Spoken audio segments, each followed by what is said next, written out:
Disha Wing at the Center for Social Action, Christ University Kangri campus, brings you an awareness webinar. I invite Prerna Bajaj, our wing leader, to enlighten us all about the Center for Social Action. Thank you, Rashi. I'll quickly brief you all about CSA. So CSA stands for Center for Social Action. It is a student volunteering body of Christ deemed to be university. Established in 1999, CSA strongly engages in addressing socio-economic development of women, children, farmers, and works towards overcoming environmental issues. CSA Kengeri campus consists of 4 wings: Activity Center, Disha, Drishti, and Media and Communication. Disha aims to make society safer, cleaner, and healthier. One of our projects for the menstruators, a team of enthusiastic volunteers that work on spreading awareness about menstruation, menstrual hygiene, sustainable menstruation, and breaking stigma. Last year, we led a 5-month-long awareness campaign called Menstruators Monday on our Instagram handle CSA King. This year, one of our initiatives is to spread awareness about PCOS and PCOD. Thank you, Prerna. Let's take this day to learn something new about the female human body. It is not menstruation, but an associated disorder of the biological female body that affects 1 in 5 menstruating individuals in India. I'm sure most of you have figured it out by now. I'm talking about polycystic ovary syndrome, also known as polycystic ovary disorder. Our speaker for the day is the renowned Dr. Megha Sharma. She's a gold medal graduate of the SMS Medical College Jaipur, where she pursued her MBBS, MD, and DNB in OBGYN. She completed her fellowship in minimal invasive surgery from Kochi and her PDCC in high risk pregnancy and fetal medicine from Lucknow. She has worked as an assistant professor at the SMS Medical College Jaipur and has been a consultant for high risk pregnancy and fetal medicine at a hospital in Kota. To mention a few of her achievements, she won the prestigious National Indumati Jhaveri Award for the best research paper in the All India Congress of Obstetrics and Gynecology 2013 and 2016. She was also awarded the prestigious Young Talent Award 2013 at the conference Raj Gynecon.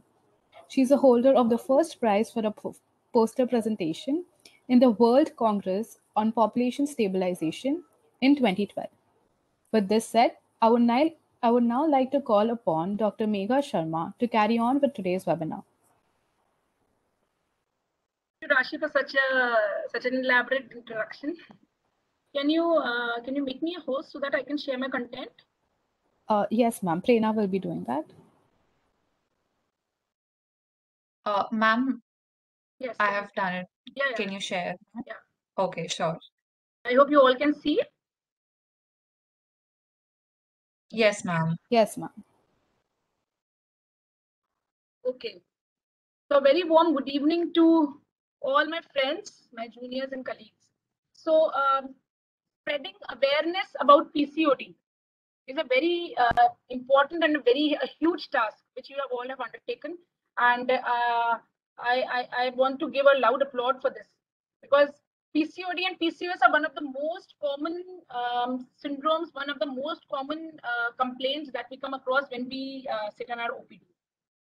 And today we'll be solving this mystery of PCOS or PCOD as we call it. So a brief introduction about PCOS. You must already have known, you must already have read about it on the internet, in the mass media, or in the books. Polycystic ovarian syndrome is a hormonal disorder which is very common among adolescents and women of the reproductive age group. By the reproductive age group, we mean the age group from 15 or 14 to 45 years. So women with PCOS may have infrequent or prolonged menstrual periods, or they may present with excess male hormone, that is the excess of androgen levels.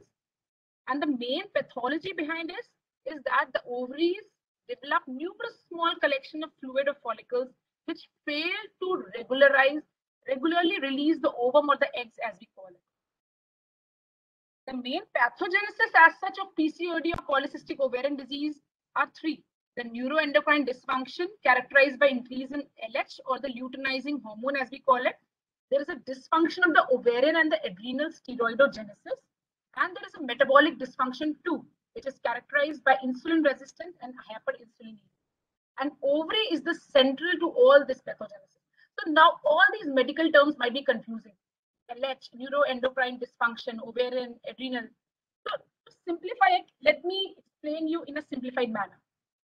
So LH is a hormone which is known as luteinizing hormone. It is a hormone which is produced by hypothalamus. It is a hormone which is produced by hypothalamus, and hypothalamus is a small gland located inside your brain. This hypothalamus is responsible for your puberty, for the changes of puberty that happens in a girl or in a boy. So before puberty, the levels of hormones of LH, which is luteinizing hormone, as well as another hormone which is FSH, which is known as follicle stimulating hormone. These both the hormones are at a very low level, as you can see in the graph. That is before puberty. As a female or a male approaches puberty or the age of around 14-15 years, in females these days the age has decreased, that the trend has reduced to around 10 to 12 years also.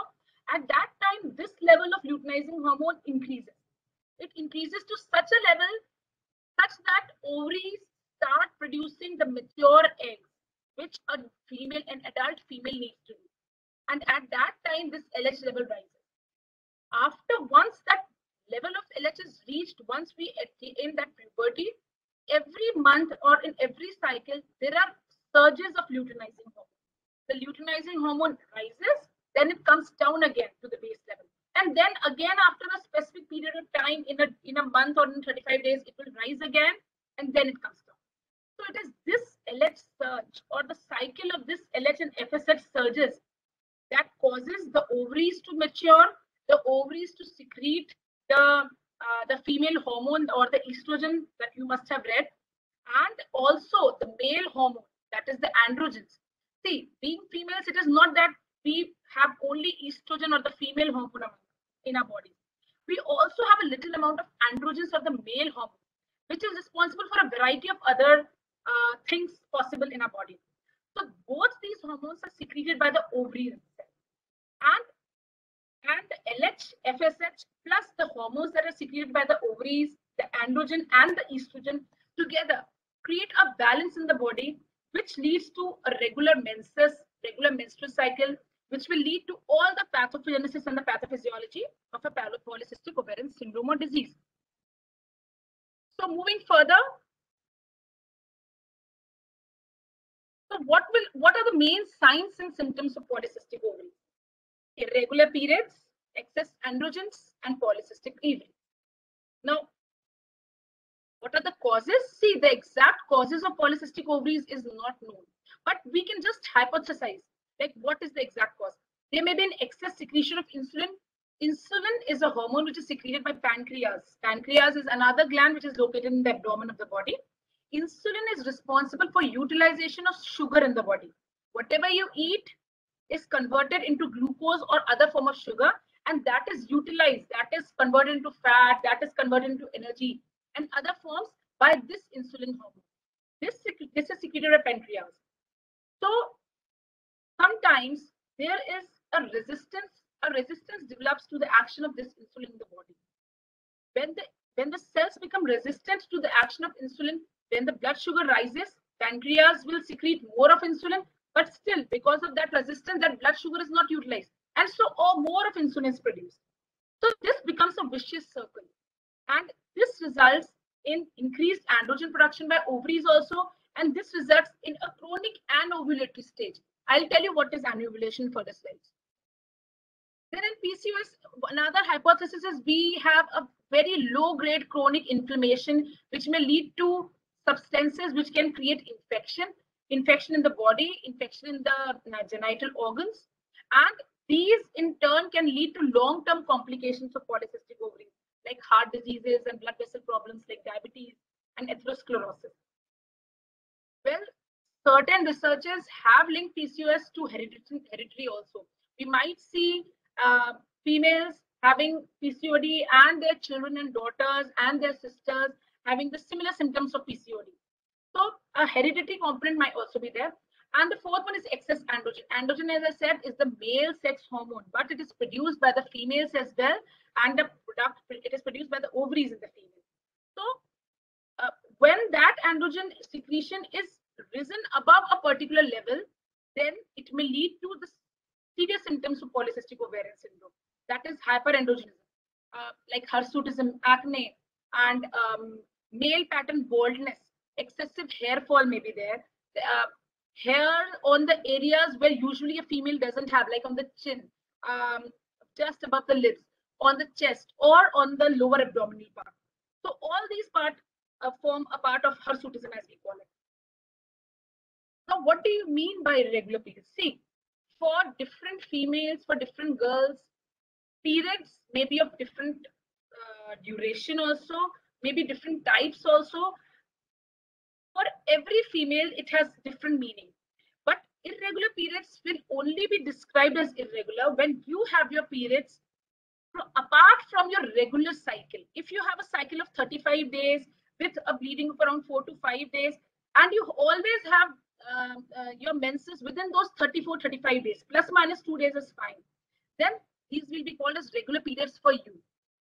The other person or the other girl might be having her periods within 28 days, might be having only a bleeding period of only 1 or 2 days, but that is regular for her. But if the pattern is irregular, that means sometimes you have your menses within 1.5 months, sometimes the duration increases to about 3 months, 4 months, or 2.5 months. That means you cannot predict on which date will you be having menses. That is the type we call it as irregular. And if that cycle that you have is beyond 40 days, even that we consider it as oligomenorrhea, as we call it. Oligomenorrhea means prolonged duration of menses, prolonged gap in menses. Then excess androgen, as I've already explained, it is associated with body hair, excessive body hair. Body hair will not mean hair on the hands, hair on the legs, no. It means excessive body hair on the areas where the males have hair. Like, as I said, up on the chin, on the lips, on the chest, or in the upper abdominal. And the classical polycystic ovaries. Polycystic ovary is one finding that you must have seen in a lot of sonographies.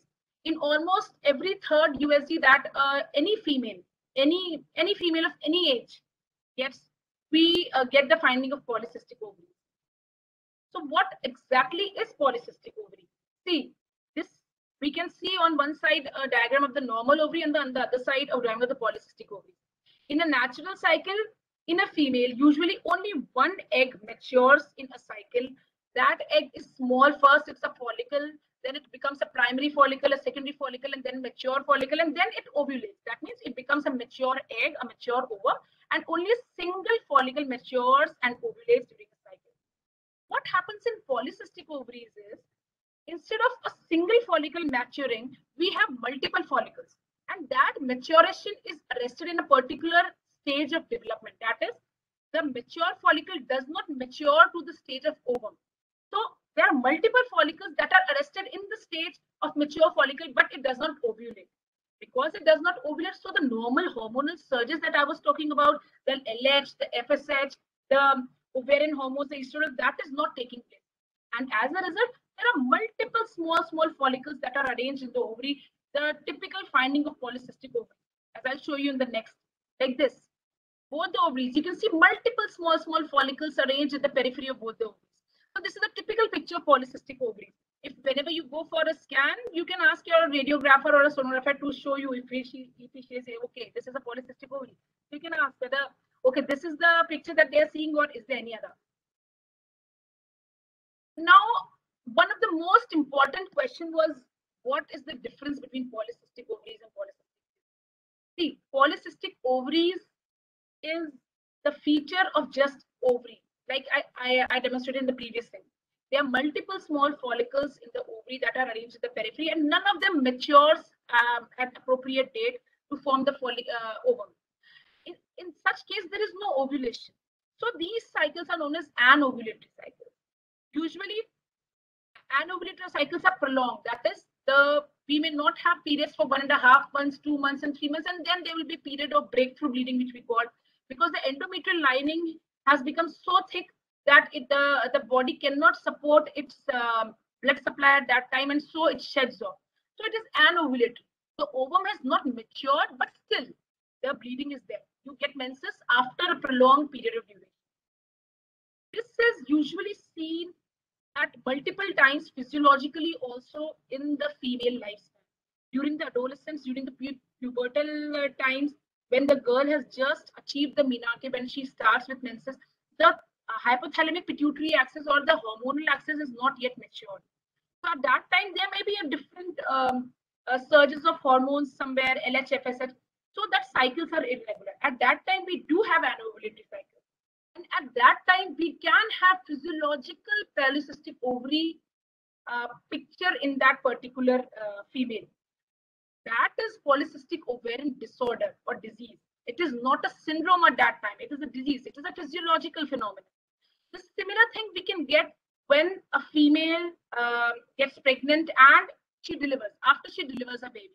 Even after that, because of the various changes that has been happening in her body during the pregnancy, after the pregnancy, she's in lactation, she feeds the baby. Even during at that time, the maturation of the ovum is hampered sometimes. It may not mature at regular intervals. We can have a picture of polycystic ovary even at that time. So that is also physiological. And again, then when you are just near your 40s or 42, 43, when you're just around your menopause, even at that time we can have similar anovulatory bleeding. And this is also associated with stress levels, as we say sometimes during our exams, during some very stressful activity, when you're going through a change in your families, when you're going through a change of environment, when you're going through a change of place from one place, you're shifting from one place to another, you are having stressful environment in the office or your exams in the, even at that time, this maturation of ovum is hampered. And there is irregularity in the hormones leading to polycystic ovarian disease, PCOD again. It is not PCOS at this time, it is PCOD. So the other things can be sports participation, stress, eating disorders, and some other. Then some endocrine disorders, which are major, can also be related to anovulatory bleeding, like hypothyroidism, hyperthyroidism, diabetes, and Cushing's syndrome. So as I told, what is the difference between PCOS and PCOD? This was one of the most important and most asked questions in the registration forms as well. See, PCOD is polycystic ovarian disease when the cysts are formed in the ovary. It can be physiological also. Physiological, as I said, during the adolescent period, during the pubertal period, during and after the delivery of during stressful states, when transiently your weight rises. Sometimes you put up around 10 kgs of weight or 5 kgs of weight when you sit down and study for your exams for around 2 months at a stretch without any physical activity. You may develop those oligomenorias or irregular, infrequent bleeding, and you may develop PCOD at that time. So it is a very common and a minor condition.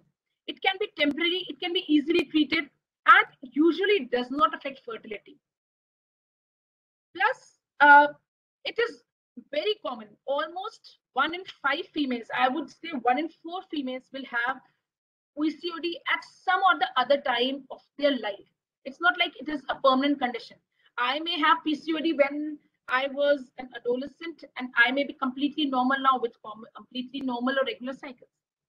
While PCOS, polycystic ovarian syndrome, is a complex syndrome. It's not a disease, it's not a disorder confined to a particular organ or ovary. It is a syndrome encompassing the entire body. I'll tell you what features do we have in PCOS. And it is a bit serious condition than PCOD. It is difficult to treat also because we don't have any definitive cure of PCOS. And it can lead to infertility issues as well once you get married. So PCOS is a syndrome, it is not a disease. And it is faced by about 5 to 10% of adolescents. Mostly overweight females do get PCOS, but we are still seeing slim PCOS also. The females which are very, very slim with low weight and still they are having hirsutism, face, acne, and irregular periods as well. What is PCOS? Well, it encompasses all these things which we can see on the screen. It is a metabolic syndrome. It is a syndrome which can lead to heart disease, which can lead to lipid problems, which can lead to BP. These, of course, not in the young age, but after 40. Like we are at an increased risk of these diseases if we have PCOS during our adolescent or during our reproductive age years. We can have type 2 diabetes. It can lead to stress disorders. It can lead to sleep apneas, dementias. It can lead to cancer of the endometrium. Endometrium is the uterine lining that we have. Then non-alcoholic fatty liver disease can lead to liver disease or the fatty liver of the fatty steatohepatitis of the liver also. So once we go to a doctor may write investigations, may not write investigations. See, how much and how many investigations should we undergo? It is a big question mark. Because just as we don't have any specific treatment for PCOS or PCOD, there is no specific investigation also that says that, okay, if this is positive, the person is PCOD or a PCOS person, and if it is negative, he's or she's. So we don't know. But looking at the clinical history, looking and examining the patient, whether there is excess of hair, whether what are the symptoms, whether the signs, what complaints she has, what are the problems she is facing, we order the investigations according to that. Major lab tests that we need if a person or a female or a girl comes to us with PCOD or problem of irregular periods or problem of hirsutism or of hair growth, we'll see major prolactin TSH. Prolactin TSH are two major endocrine disorders which can lead to anovulatory bleeding that we talked in the previous slide. Anovulatory bleeding can be caused due to certain endocrine disorders, and so we need to rule out those endocrine disorders first. So PCOS will be a diagnosis of exclusion. We'll rule out all other causes of anovulatory bleeding, and then we label the person as PCOS.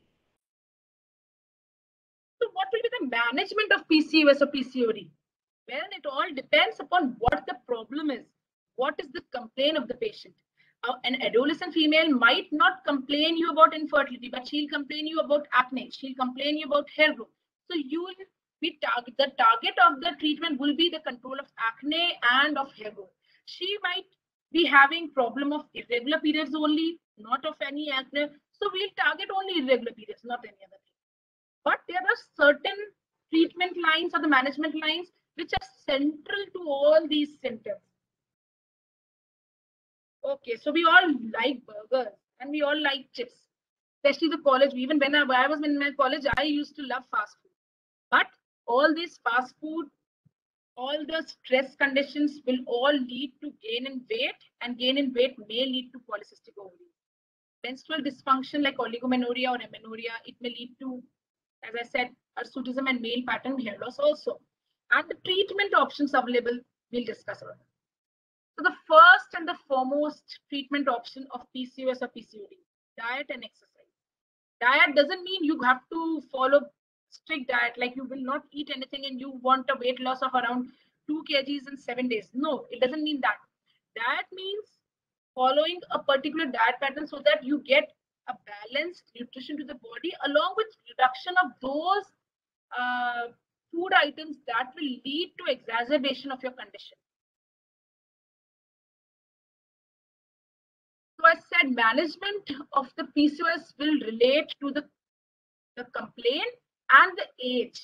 In the young age, the common problems that one faces during PCOD is menstrual disorders, hirsutism, sexual health and infertility. While in the older age, the same PCOS spectrum will lead to pregnancy complication, diabetes mellitus, and cardiovascular risk, and cancer, of course. So it is an entire spectrum.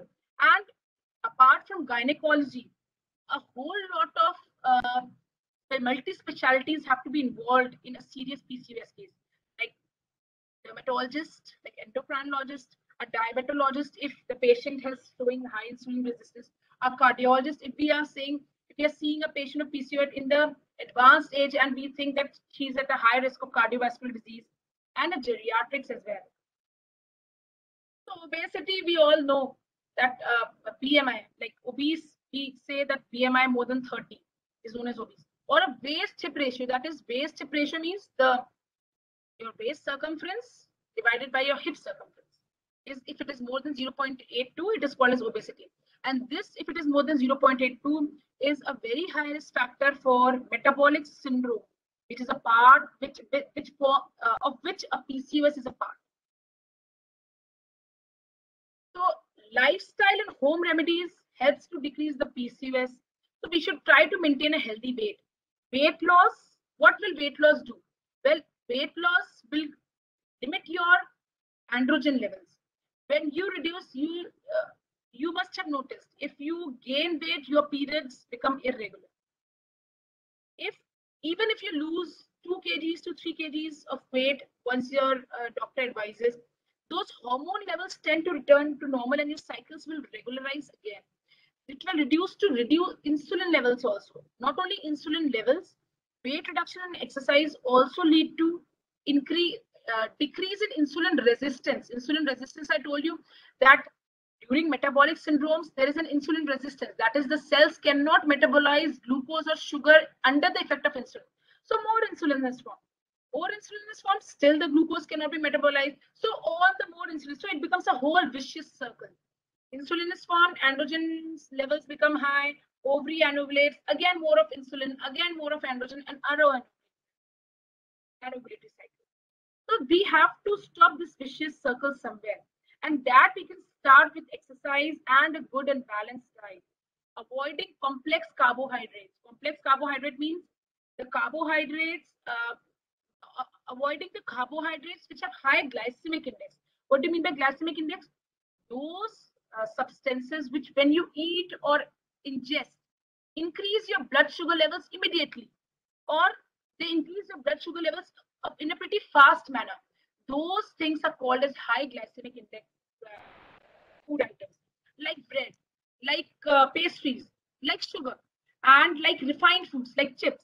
All these, like French fries, right? So all these are cornflakes also has a high glycemic index. Although we say that okay, it is a very healthy food, so we must have cornflakes every day. It's not like that. Diabetics are advised to avoid cornflakes as well, and same theory goes for PCOD and PCOS also.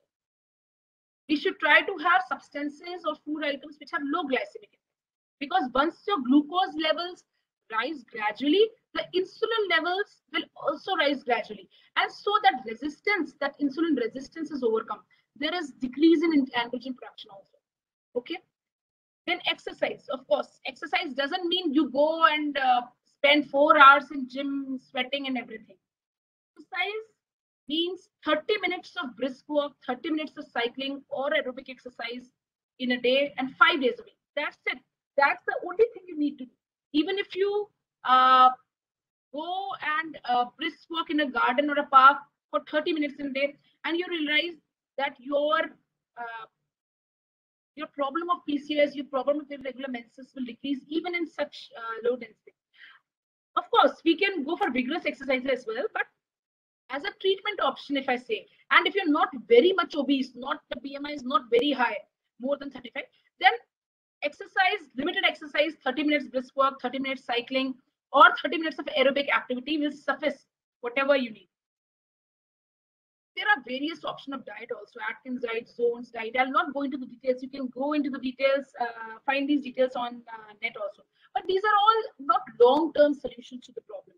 You can go on Atkins diet for 1 week maybe, but after that, your body will need nutrition which you have deprived the body of within that last month. So these are all temporary solutions to the problem.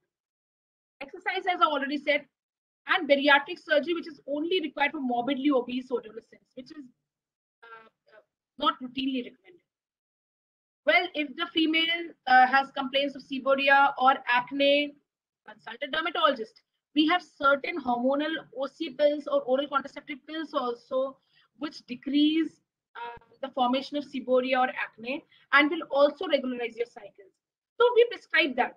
As I told, the treatment line goes on the basis of what the complaints you have. Well, acne treatment, plus we always have the cosmetic, the lasers, the bleach and the waxing and electrolysis. Lasers are the newer forms of treatment, and although a few side effects, but still they don't have very long-term side effects as such. There are certain medicines also for the same, but these medicines should always be taken under the supervision of a doctor, because all these medicines have a few side effects also. So we need to monitor the dose as well and the effect of the medicines on a particular female as well. Now, if a patient comes to us for menstrual irregularities, as I said, first of all, counseling, the diet and the exercise, right? And the counseling not only of the female, but of her mother, or if she's married, she's having fertility issues, then that counseling can be done of her husband or of mother-in-law as well. In Indian scenarios, mother-in-laws play a very important role. So we need to include her also in the circle. Then we can treat with low-dose OC pills or oral contraceptive pills, which contain cyproterone estate, which can help you in a reduction of hair growth as well. So, what I conclude in my this short or brief talk, I hope you must have understood the basic pathophysiology. I'll answer to your questions. Is we need to do a good counseling. Then lifestyle modification is needed. If you are obese, if you are overweight, and if you do less of physical activity, just sit on the chair and study, or watch television, or watch Netflix or amazing series, then please spare at least 30 to 40 minutes of your 24 hours for exercise, for deep breathing, for yoga, and please modify your lifestyle so that even these 30 minutes will help a lot in curing your condition, which by many is called uncurable. Then we can give, of course, we can give medications for various things. We can give contraceptive pills, and we can give for infertility issues. We can give medicines for ovulation induction or for maturation of the ovum, as we call it. And one of the most important elements is each and every one of you, each and every female is different, with a different body structure, with a different physique, and each and every one of you are beautiful. It's not like even I may look beautiful even if I'm 90 kgs, I may be smart, and I may look beautiful even if I'm 45. So each and every girl is unique in herself. So you should have that self-confidence also, even though you are facing problems, even though you are facing cosmetic problems, but you should have that self-confidence and that inner zeal that, okay, I can overcome this. Be a PCOS warrior and fight like a girl. And we should create PCOS awareness, as you all are already doing it, and stay strong and fight in it. Thank you.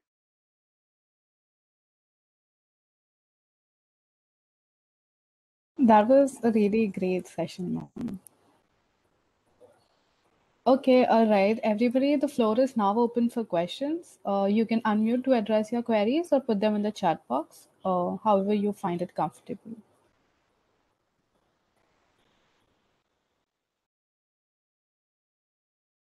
Ma'am, I wanted to know how common are the pregnancy complications in PCOS and PCOD? I mean, how common do they occur in real life?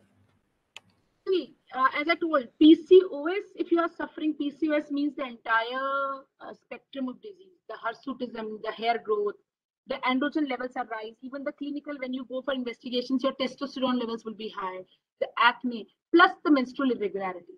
If you are typical PCOS, yes, you might face problems in conceiving, but it's not like you cannot conceive.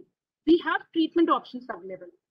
PCOD, on the other hand, as I said, polycystic ovarian disease or polycystic ovarian disorder, which might be a temporary condition. You might only have chronic anovulation or only menstrual irregularity with no other feature of the syndrome. Then it is a comparatively easier thing to treat. And sometimes we don't need any treatment for it also, for conceiving also. You might have irregular cycles, but you can conceive it. But it's nothing like it's not treatable, that you cannot conceive if you have PCOS or PCOD. Everything is treatable. Thank you so much. Ma'am, ma'am, I've been diagnosed with PCOS, and I wanted to know, like, my family has been hesitant on oral contraceptive pills, but the doctor did recommend it. So I was wondering if there are any side effects taking it now and like for the future. Okay. See, oral contraceptive pills are also available in a variety of different stalls. Usually, OC pills are safe. Safe in the sense, if you don't have any liver disease, if you don't have any existing hypertension, and if your kidneys are fine, OC pills are absolutely safe to use. Plus, there are should not have migraine also, because OC pills or oral contraceptive pills are contraindicated in persons who have migraine. So when you go to a doctor, she'll ask you, okay, do you have these conditions? Don't you have? If you don't have, because migraine is not such a common problem, and during our during 30s or during 20s, that blood pressure and diabetes are also not very common problem. So OC pills are usually safe in the reproductive age years and in the adolescent age. It's not like that they will cause some long-term problems or anything. But yes, once you start taking them, you should pay a regular visit to your consultant once within 6 months maybe. And if she thinks, okay, I need to change the dose or I need to change the salt of the same, we can do that. But there are no long-term complications. So not very common actually. A few OC pills might lead to a weight gain, but usually if a person comes to us for treatment of PCOS, we choose a medicine of which we choose an oral contraceptive that does not cause weight gain, that will not cause further hyperandrogenism or further hair growth. We choose such a salt which will help you cure of all these things. So OC pills will not be a problem for that. And one more question. So at present, since I'm not taking oral contraceptive pills, I have twice been on progesterone tablets because my bleeding was excessive. The last time I had to take progesterone tablets, I had bleeding of almost 40 plus days before I started taking them. So is it, I think like right now the issue is pills or to have the occasional progesterone pills whenever my bleeding is excessive? No. Actually, if you have been to a doctor, she or he must have evaluated for you first. She must have seen you that there is no other disorder, no thyroid, no prolactin, anything else. She has labeled you as PCOS only? Yes, ma'am. Okay. They had actually offered me choice of decision, but I'm confused. Okay, between the progesterones and the OC pills. If you're not married and if fertility, like if you're not married, if you don't want to conceive, I think contraceptive pills are a good option for all your problems.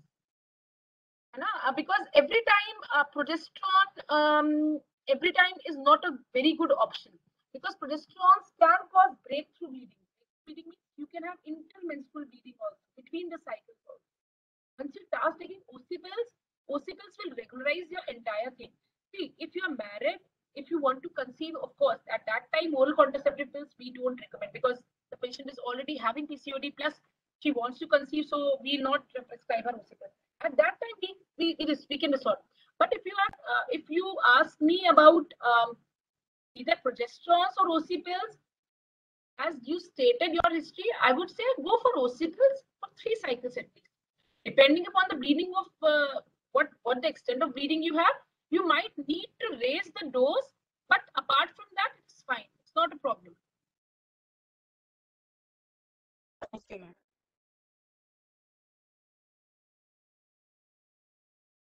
Ma'am, we have a question in the chat box. Okay, I'll read it. We have 2, I think. Okay. So the first one is from Gayatri. I had my first period when I was in 8th. It was nowhere proper, and the doctor later asked me to lose weight. Recently, I got a scan and it says, but one thing is I get my periods when I work out, but I do have symptoms like facial hair. I'm not sure if I have PCOS or PCOD. How old are you, Gayatri? Ma'am, right now I'm 18.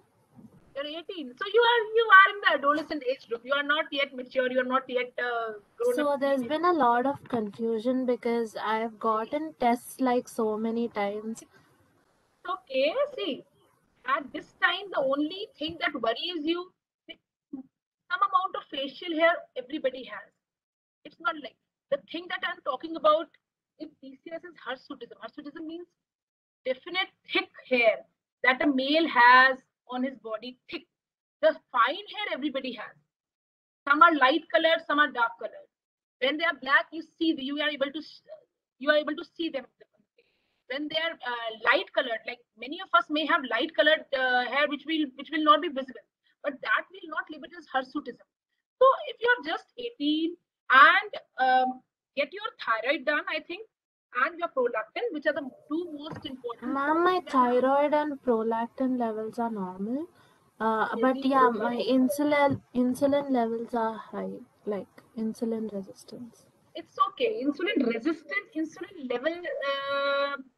If your insulin levels are high, you will not call it insulin resistance. For insulin Yeah. resistance, we have a different test actually. Okay. But the doctor did say that, Okay, she said that you have insulin resistance. yeah, Okay, so even if you do have PCOS or PCOD, your spectrum is not involving the major issues. Because when you work out, you get your normal periods, as you said, right? yeah, when I'm really tired, I've done something, then it starts like when I No, it's exercise. not like that actually. I don't think you have a full-blown PCOS as such, and you need not worry about it. 18 years is not the age to worry about PCOS. Wait till 21, 22, till your hormonal cycles and mature. Just because now you will be studying, you will be going to exams, you'll be going to stress and everything. So these things changes. If you're concerned about your period irregularities, you can also take OC pills. Or as you say, instead of work out regularly, do exercise regularly. You realize it. If you are overweight, you just lose 2 to 3 kgs of your weight and you'll realize, okay, my cycles have normalized again. And if you have been diagnosed with insulin resistance, maybe your doctor must have given you some medicines called as insulin sensitizers like metformin or anything. No, actually, he has. At that time, I was in 10th when I got all my tests done. He recommended a lot of tests, blood tests. So I got all of them done. He said, I'll either put you on diet pills or you lose weight. So my mom did say that she'll make me lose weight instead of So you're losing opting weight. for, yeah. Okay, you need not worry much about it. Okay, you lose weight, or you can go and have metformin. Well, insulin sensitizers we do have. We do have some natural insulin sensitizers as well these days. The pills that do not contain specific allopathic medicines, but some hormonal, some natural extracts that help in uh, improving the resistance of insulin in the body. So we even have that. Myoinositols, chiroinositols, berberine extract. You can go through it also. At 18 years, your major concern will be your cycle irregularity. You're not concerned about your fertility. You're not concerned about your cyst in the ovary. And you should not be. Yeah. Thank you very much. Ma'am, Hmm. there is another question from Muskan. She says, I was diagnosed with PCOS by my gynecologist because of irregular periods. She gave me birth pills and metformin, but she didn't conduct any blood tests. She only did an ultrasound, which led her to a conclusion that my ovaries are lazy. Recently, I went to an endocrinologist because of increased hair loss. He told me because I am thin, have a healthy BMI, insufficient hair on face or body, no acne and somewhat regular periods, he is confident that I was misdiagnosed. He ordered blood tests and the only irregular thing was my severe vitamin D deficiency. He said that I don't have PCOS, but I'm really scared to believe that because one doctor told me I have it, the another told me I don't. What do I do? See, again, this is not PCOS. You might be having some local, some physiological thing at that time when you had irregular. Do you still have irregular periods? If you still have irregular periods, as I said, you have 1.5 months to 2.5 months. The duration of the periods is like that. You cannot predict. Okay, I have my periods on 10th this day. I will be having my periods on 15th of next month. You cannot predict. You don't know when your period. That is called irregular periods. If you are having irregular periods, you will be having PCOD. It is not necessarily PCOS. It is PCOD, and that can be a temporary thing also. It's not like your endocrinologist, because endocrinologist is not a gynecologist, right? So endocrinologist must have ordered all the endocrine hormones. So he has excluded PCOS for you. You are not a polycystic ovarian syndrome patient. You can have polycystic ovaries, which your gynecologist saw on the sonography, but that could have been a temporary phenomenon also. At present, if you again go through a sonography, you might not have that typical polycystic ovarian picture, even though you might have irregular periods. If you have irregular periods, you can still take oral contraceptive pills, although you don't need metformin actually. If that polycystic ovarian picture is not there, metformin is not required. Only your exercise diet and your oral contraceptive pills for maybe for 3 months, not more than that, 3 to 6 months. You don't need a prolonged therapy, but this for you is physiological. I think what I can see by what you do, right? Thank you, ma'am. And besides, she also asked later on that the difference between PCOS and PCOD. So thank you for specifying the difference already. Next question we have from Shalu Kumari. She says, I have irregular periods, and in my reports, my doctor only mentioned PCO, nothing as PCOS or PCOD, and recommended to lose weight as I also have thyroid. So is my irregular cycle is due to thyroid? Yes. The most common, whenever you have irregular periods, two most important hormones that we have to do is thyroid and prolactin, TSH and prolactin. Because as I said, PCOD or PCOS is a diagnosis of exclusion. You will have to first exclude the most common endocrine disorders. You will see once your thyroid is controlled, because of thyroid only, you might be having your weight gain also. So once your thyroid is controlled, your cycles might return back to normal. Polycystic ovaries, as I said, they can be due to thyroid also. So most likely it will be that, due to that. See, whatever may be the cause of polycystic ovaries or polycystic ovarian disease, the treatment line remains the same. The only thing is polycystic ovarian syndrome is a more serious condition. So you need to treat it you need to treat it in a proper manner. Polycystic ovarian disorder, on the other hand, is a mild condition, a physiological, a temporary one. So we can overcome it without any proper allopathic medication also, by diet, by exercise, by maybe a small course of 3 to 6 months of OCPs, and you might return to normal. It basically, polycystic ovarian disorder is not a disease which can be treated on the whole. It's like diabetes. Once a person is labeled as a diabetic person, his sugar levels will remain normal till the time he takes his medicines or he exercises or he eats low, whatever diet he's following. But once he loses that, he starts taking excessive sugars, he stops exercising, and so his sugar levels will rise again, and he will again have overt symptoms of diabetes. So this spectrum is the same one. You may not, this spectrum can recur sometime. I may be a PCOD patient at my 18 years. Then I may be normal after 2 years. Okay, I did my exercise, I lost 10 kgs of weight, and next 5 years my cycles were regular and everything. Then I had my babies, and again I faced the same irregular cycles. And then when I went for a sonography, again my ovaries showed me polycystic. And then again lost weight, did some exercise, took 3 months of OCPs, and again my cycles became regular. So it's the same thing. PCOS, on the other hand, as I said, it is a difficult thing to treat. We have to address the problems that we are facing. We have hair growth, we have acne, other things that, other complications, excessive of hair loss, male pattern baldness, like this regression, these areas. We see males do not have hair on these areas, but females do. So if you have this male pattern baldness, then there is another thing known as acanthosis nigricans. What is acanthosis nigricans? At the nape of your neck, you will see some lines that I don't have a picture of it right now.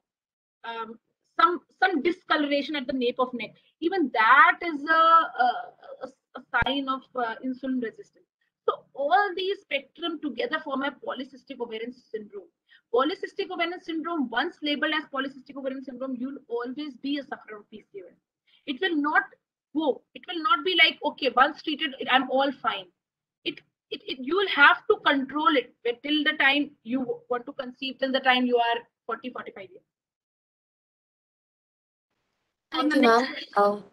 The next question is by Pedina Shripia. She says, my thyroid level is around 6. What is the normal range? And are there any foods which can control thyroid? Normal range basically depends on various labs. Usually the normal range is between less than around 5.5. If it is more than 5.5, then TSH, if it is 6, I think it will be more. It is a borderline high. We call it subclinical hypothyroidism. Why subclinical? Because you might have normal thyroid levels, thyroxine levels, but the TSH, the thyroid stimulating hormone levels are risen. Because they are risen, so we know that there is deficiency of thyroid level, thyroxine hormone in the body. That is why your hypothalamus is secreting more of TSH. So this is, I think this will be under subclinical hypothyroidism. Although you should check the levels that your lab mentions. What are the routinely, most commonly it is between I think 0.5 to 5.5. But 6 is here is a borderline high. You get it repeated again along with T3 and T4. T3 and T4 are thyroxine levels. See, we have TSH. TSH is thyroid stimulating hormone. It is secreted by hypothalamus, the tiny gland that I told you in the brain, which secretes LH and FSH. This TSH acts on thyroid gland, and thyroid gland produces thyroxine or thyroid hormones. So if this TSH is raised, we know that there is some deficiency of thyroid hormones. That is why TSH is raised in response to those deficiencies. So go to T3, T4, and TSH again, and then, if needed, you can start the thyroxine replacement therapy. Foods, as such, some homeopathic people do claim that they are foods which can control thyroid. Foods which contain iodine, like cabbage, we say if given, they increase the level of thyroxine hormone in the body. So such foods we can take, yes. But we don't give a measure of that. You can't take, I want to take 3 cabbages in a day and my thyroid will be treated. It will not be like that. So for that, if you are diagnosed as hypothyroid, you'll have to take some medicines and your TSH has to be monitored. Thank you, ma'am. Next is Anjali Jha. She wants to know what kind of bra should we use for daily purposes and what should we do for pubic hygiene? What kind of? Sorry? Ma'am, she wants to know what kind of bra should we use for daily purposes and what should we do for pubic hygiene? Okay, so bra, I think whichever you are comfortable. That's the only answer that I can have. We are loose cotton ones, I think, because the ones which are fancy with a silk fabric, they might irritate your breast tissue also. You will notice if you wear for a prolonged duration these bras with synthetic fibers, synthetic material, then you will face some itching and sweating at the base of your breast. So that is not an Baki, in whichever you feel comfortable, I think you can wear. It's not a gynecological issue which bra should you wear, right? And the second question was? Okay, pubic hygiene. Yes. So pubic hygiene, I think it varies from person to person also. As a female or as a male, you will be having pubic hair growth, right? And they should be regularly cleaned. Different females find it comfortable in different ways for cleaning of pubic hair. Like when a patient comes to us, we usually use a good quality razor or a blade for the preparation. Whenever we do surgeries, whenever we conduct deliveries or anything, or examination also, we do with a razor, but of course with proper precautions. Some do use creams and some do use waxings and bikini wax, and everything is available. So it all depends on what you are comfortable with.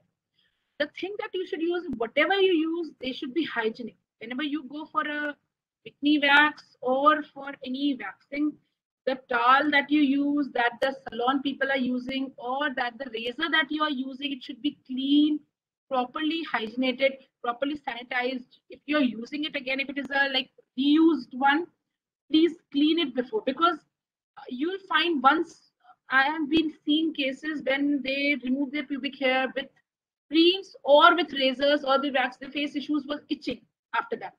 So that hygiene thing is very important. Plus, once it is done, I think that area should be properly moisturized as well. And if you have any antiseptic lotion or anything or any moisturizer, I think you should apply it after you maintain your pubic hygiene. Yes. Thank you, ma'am. Next is Brindha R. She says, I was diagnosed with PCOS with high prolactin level, 35. So should I take pills for PCOS or high prolactin? See, prolactin levels, again, I think normal prolactin levels for different values will be 25 to 32. high prolactin levels, usually we say at least double the value. So if it is 32, prolactin levels are increased due to various causes. It is not like it is pathological only. If it is only minor raised, you should see your lab report again. If it states it's the upper limit is 30 or 32, I think 35 is not much raised. If you have had intercourse the previous night, if you have indulged in any sexual activity the previous night, or any breast stimulation, or if you must have had any, even if your bra is too tight, and you have worn it for a prolonged period, even then your prolactin level is raised. So 35, I don't think it is as such a very high level, so that hyperprolactinemia at 35 level is not as high that it would cause irregular bleeding. But still, if your consultant has told you ki, okay, 35 is high and I'm giving you, because the treatment of hyperprolactinemia as such is very easy. It is very easy go. You need to take just a medicine twice weekly and for a month only, and your prolactin levels will reduce, and if your periods normalize again, then you know, okay, that might be the reason because of irregular. But 35 is not a very high range. I think we say it should be at least more than 40 or more than 50, which we call it hyperprolactinemia. Thank you, ma'am. Next is A Kaur. She wants to know how regularly should we get the sonography done? For PCOD, not needed. Why? Why do you want to get a? If your cycles are regular and if you are on treatment, you're all fine. Why you want to get a scan done? PCOD will not cause ovarian cancer to you. Ki those cysts will convert into cancer. No, it will not go. But yes, 6 to maybe in a year, if you are facing problems again, you can get your scan again done to see if any other cause has developed. Otherwise, usually it is not needed. If everything is fine, you don't need to follow it up whether those cysts are present or not. You don't need to worry about the cysts if your menses are regular and you're perfectly fine. Hi. So can I ask? Yes, sure. So I have got the hair problem, hirsutism. So how? Okay. Yeah, and otherwise, no, my cycles are much regular than the previous. I'm 36, and so my skin doctor suggested that I should get it done. Is it supposed to be done on the second day only or we can get it done anytime? What? The hair removal, the laser thing? No. The sonography. Okay. No. Yes. If possible, second to third day, if you are diagnosed with PCOD, you can also get it done on the 14th, 15th day, because 14th, 15th day, if your cycles are regular, you know that your ovums, you are ovulating at, that means your egg is maturing or not. We'll be able to know around 12th to 14th day whether that dominant follicle of one single ovum is forming or not. If that, we can see that one single large follicle in the sonography, that we know, okay, now she's ovulating, that means this is not an anovulatory cycle, so this is not PCOS. Hirsutism may not be linked to PCOS also. It is not like, because a person may be completely normal.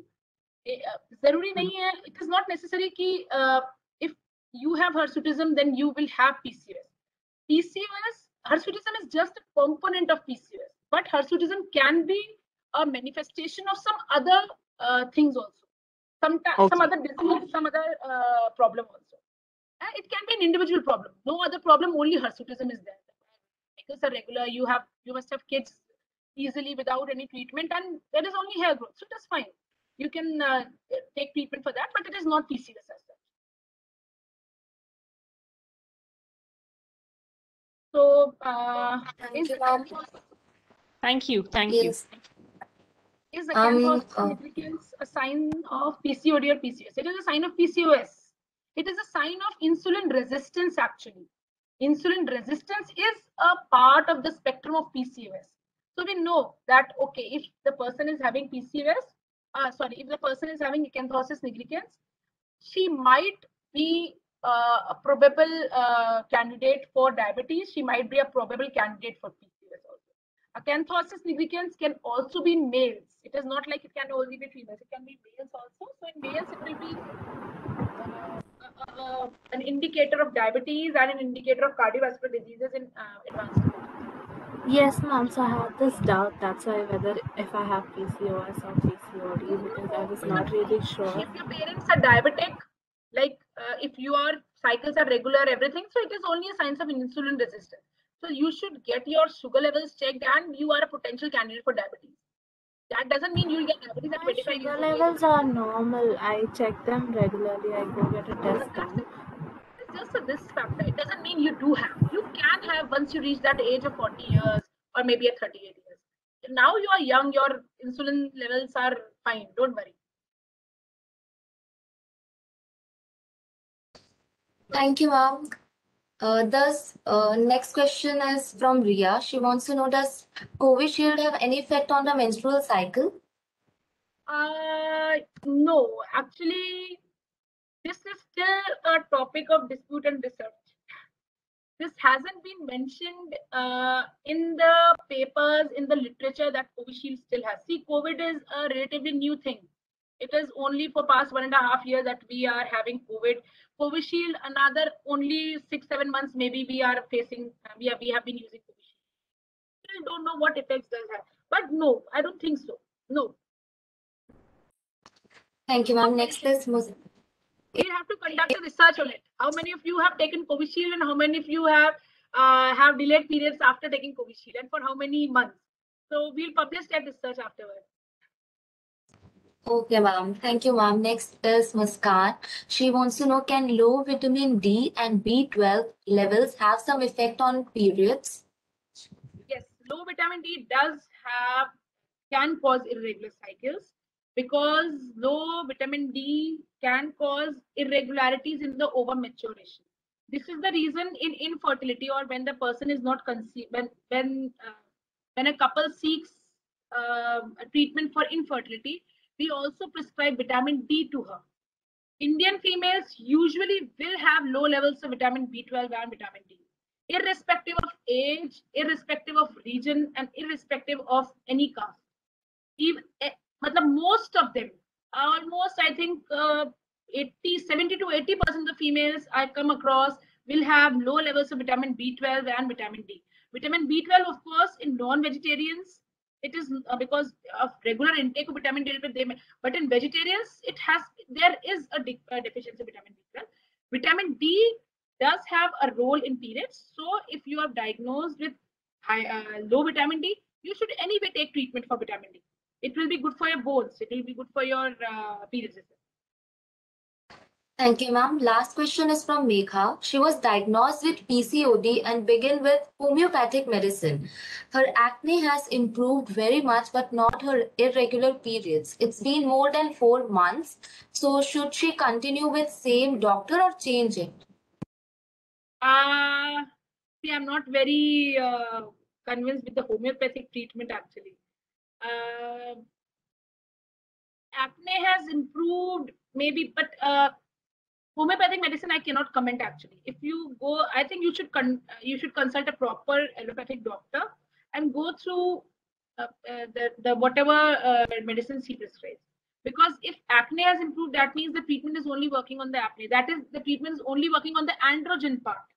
The hyperandrogenism has decreased, but that irregular periods, the hormonal milieu has not yet returned to its basic. So we'll have to see to that. You check your homeopathic doctor. He might add on with some other medicines, but I don't suggest homeopathic medicines as such. Can PCOS have symptoms or other effects on health even after menopause? Yes. As I said, PCOS is a spectrum. You can have diabetes, you can have cardiovascular disorders, you can have accelerated atherosclerosis. What is atherosclerosis? The deposition of lipid in your vessels. So it will make you more prone to heart attacks. It will make you more prone to MIs. It will make you more prone to strokes. And chronic anovulation like PCOS, polycystic ovarian syndrome, when you had your anovulatory cycles for months. So then there is a chance of uterine cancer also. All that is not very common. I'm not saying, but maybe 1 in 1,000 PCOS cases might land up into uterine cancer. So yes, it does have long-term symptoms. So if you're diagnosed with a PCOD and PCOS, we can adapt to healthy lifestyle. I'm not saying we can adapt to medicines lifelong, but we can adapt to healthy lifestyle and diet lifelong so that these complications don't occur in future. Then Thank you, ma'am. Next, we have Shalu Kumari. She wants to know if excessive pain during periods is normal or no. Yeah. Normal, basically, excessive pain is again thing that you cannot categorize. The same pain for me might be normal, and the same pain for you might be excessive. When we have patients delivering on the labor rooms, sometimes we have very cooperative patient who doesn't even utter a single word while delivering, and sometimes we have patients who start shouting 8 hours before delivery. So that pain threshold is different for everyone. But usually some amount of discomfort, some amount of pain can be there during menstruation. And it can continue until that os, that internal os, because the uterus, the entire menstrual lining is shed off via that an opening in the uterus, which we call internal os. So sometimes that internal os is tight. So during that shedding of the endometrium, you will feel pain. Of course, when something is coming out of a small opening, of course it will pain, right? And sometimes there are other causes. So little bit of discomfort, little bit of pain is common. But if you are facing severe problems like that, pain is interfering in your routine day-to-day activity, you are not able to do anything for 4 days, you are not able to sit, you're not able to sleep, you're facing vomiting. We do have patients who come keep during, ma'am, on those 4 days, we have so much ache, we cannot work, we vomit, we have loose motions. So these symptoms can be something else also. And there can be some other pathology. So you should consult your doctor and then see. Normal, some type of pain is fine. And you can take your painkillers, the most commonly used meftal-spasm. Like meftal-spasm, you can take it. It doesn't harm your body. It is a myth like if you don't take this painkiller, otherwise the periods will stop or some material will remain accumulated. It's not like that. You can easily take meftal-spasm and it will be fine. So she's my pain is too much, and it's like unless I don't take any painkiller, I cannot even sit. You can take painkiller, and still if after that also I think you should consult once. It might not be anything basically. The only thing might be that tightening of that internal os that I'm telling you. That will only loosen when you will deliver, when you have baby. So it might be normal also, and we can give you some other medicines for pain also. So she has written irregular periods in adolescent age is not always PCOS. Yes, it is not PCOS. It can be PCOD, physiological, normal. It can be. Don't worry. Once you attain your periods, 14, 15 years, 16 years, your hormonal axis is still not mature enough. You're still developing. Your body is developing.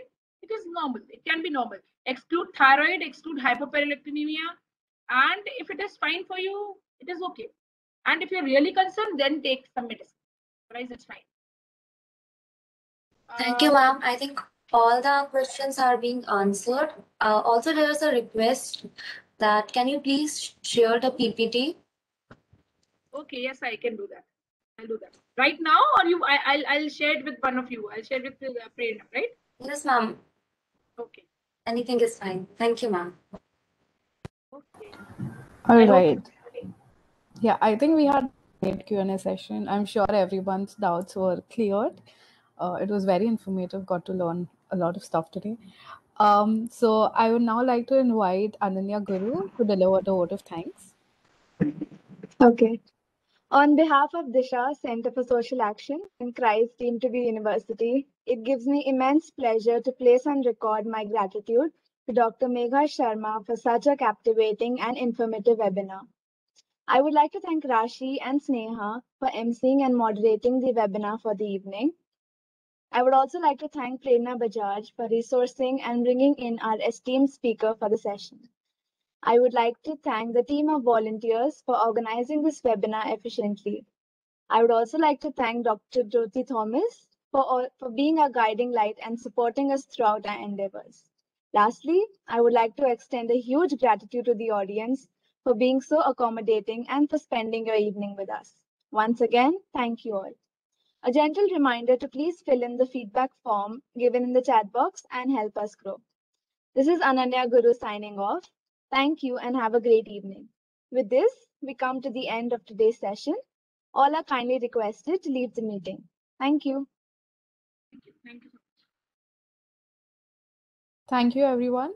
You can leave the meeting and have a lovely Saturday evening.